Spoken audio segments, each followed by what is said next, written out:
Ainda que eu ande pelo vale da sombra da morte, não temerei mal algum, porque tu estás comigo.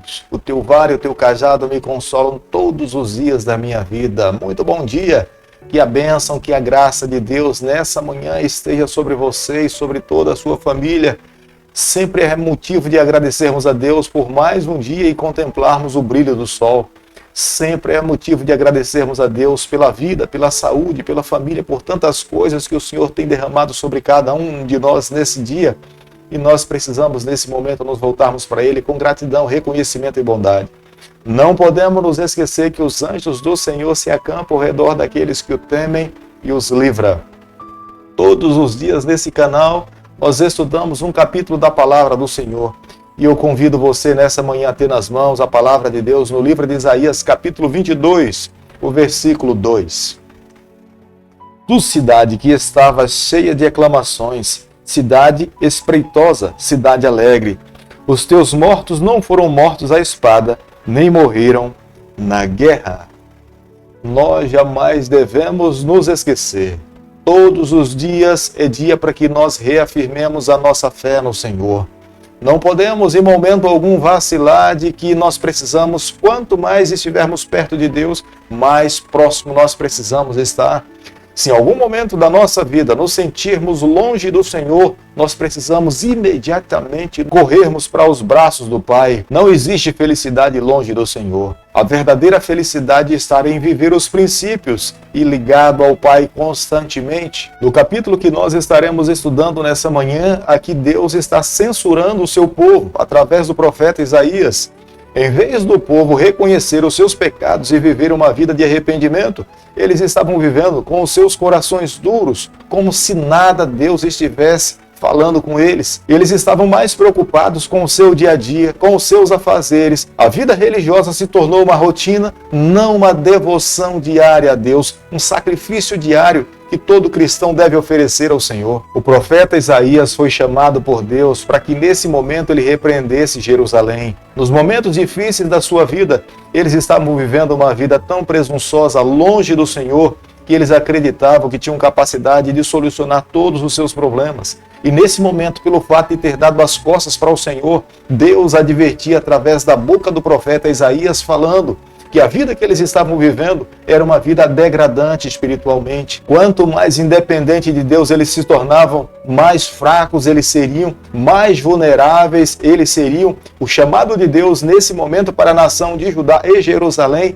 era que eles se arrependessem dos seus pecados e se voltassem para Deus. Viver uma vida longe de Deus é pecado aos olhos do Senhor. Aquele que está ligado ao Senhor reconhece a sua pecaminosidade e gradativamente, a cada dia, ele busca ser mais semelhante ao Senhor. Quando Deus está falando através do profeta Isaías a respeito dos telhados da casa do povo daquele período, é porque os telhados eram planos. O telhado, na verdade, servia para que se colocasse sobre ele ali alguns varais, mas nesse momento, em vez de estender as suas roupas, o povo estava celebrando, eles estavam vivendo como se nada de ruim estivesse acontecendo. Mas aos olhos do Senhor, o fato deles terem abandonado a Deus era motivo para que o céu pudesse reconhecer essa atitude como um ato de rebeldia. Eles estavam longe de Deus, portanto deveriam ser advertidos. Enquanto Judá estava sendo assolado pelos soldados da Assíria, Jerusalém estava celebrando. Jerusalém estava vivendo uma vida como se eles não fossem afetados por nada. Deus esperava que Jerusalém, nesse momento, reconhecesse que a cidade de Judá era uma nação que tinha o seu mesmo sangue e eles deveriam se preocupar com os seus irmãos. Eles não poderiam olhar para o que estava acontecendo no território de Judá, sendo assolado pelos soldados assírios, e acreditar que eles não tinham nada a ver com isso. Deus estava decretando luto sobre Jerusalém. Deus esperava que Jerusalém pudesse acordar da sua mornidão, do seu sono, e atentar-se para acudir, ajudar os seus irmãos que estavam sofrendo. Da mesma forma como a cidade de Jerusalém não estava disposta a ajudar os seus irmãos, nesse momento Deus também estava sentenciando Jerusalém. Deus estava dizendo que o mesmo sofrimento que a cidade de Judá estava passando, eles passariam no futuro pela omissão de não querer ajudar os seus irmãos em Judá. Se eles tivessem se sensibilizados em ajudar os seus irmãos em Judá, No momento em que eles passassem por crise, eles também seriam ajudados. Mas pelo fato de serem omissos com o território de Judá, eles também pagariam um alto preço pela omissão do pecado que eles tinham cometido contra os seus irmãos e contra o próprio Deus. Através do profeta Isaías, a partir do versículo 7, nós podemos observar que Deus começa a revelar para a nação de Jerusalém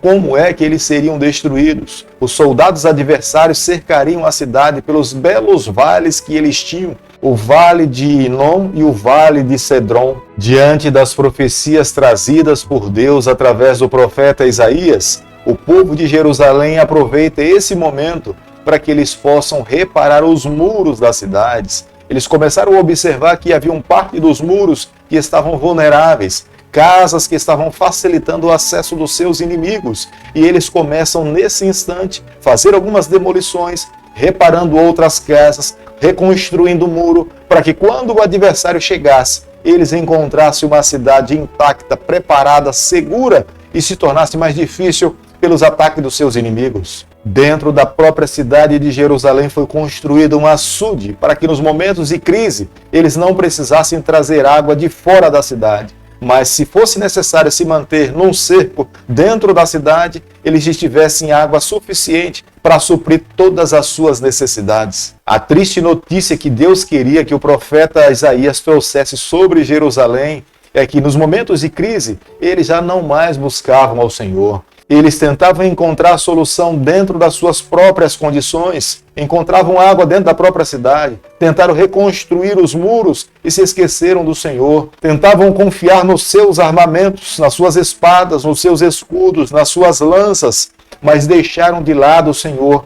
Deus esperava que o seu povo buscasse força nele. Deus esperava que os anjos do Senhor fossem aqueles que estivessem a proteger o seu povo. Mas Jerusalém estava vivendo independente de Deus, autoconfiante, presunçoso, e nesse momento estavam correndo o risco de perder toda a sua vida. A presunção precede ao fracasso. Isaías foi chamado nesse momento para advertir toda a nação. O convite de Deus para todo o povo é que eles deveriam chorar, arrepender-se do seu pecado, deveriam se voltar para Deus, oferecer sacrifícios de confissão das suas falhas e entregar seu coração exclusivamente ao Senhor.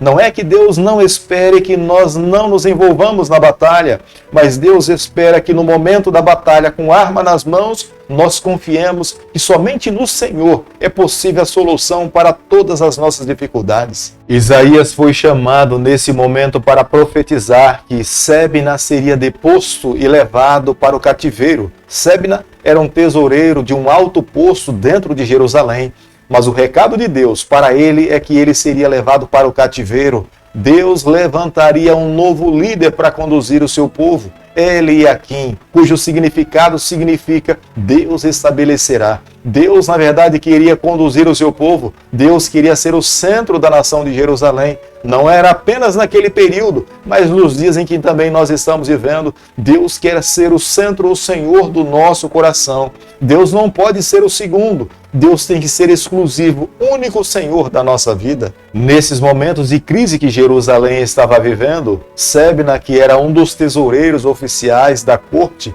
responsável para liderar o povo de Deus, guardar os recursos do Senhor, ele estava fazendo investimento para a sua família nas gerações futuras. Construiu um grande cemitério, onde ali os seus familiares seriam sepultados. Construiu algumas sepulturas, colocando o nome dos seus familiares. E essas sepulturas serviriam como memórias futuras para a sua família. Em vez de fazer investimento para proteger um povo que estava vivendo momentos difíceis, em tempo de crise, ele estava fazendo investimento para a sua própria glória, para a honra da sua família, para a honra do seu nome. Quando Deus observou as atitudes de Sebna, Deus enviou o profeta Isaías para profetizar o futuro dele, dizendo que ele não iria ocupar os sepulcros que ele estava fazendo para ele morrer no futuro. Ele morreria em terra estranha e outras pessoas ocupariam o sepulcro que ele construía para ele mesmo e para a sua família. Aqueles que vivem nessa terra se confiam em tudo que existe aqui e deixa Deus de lado,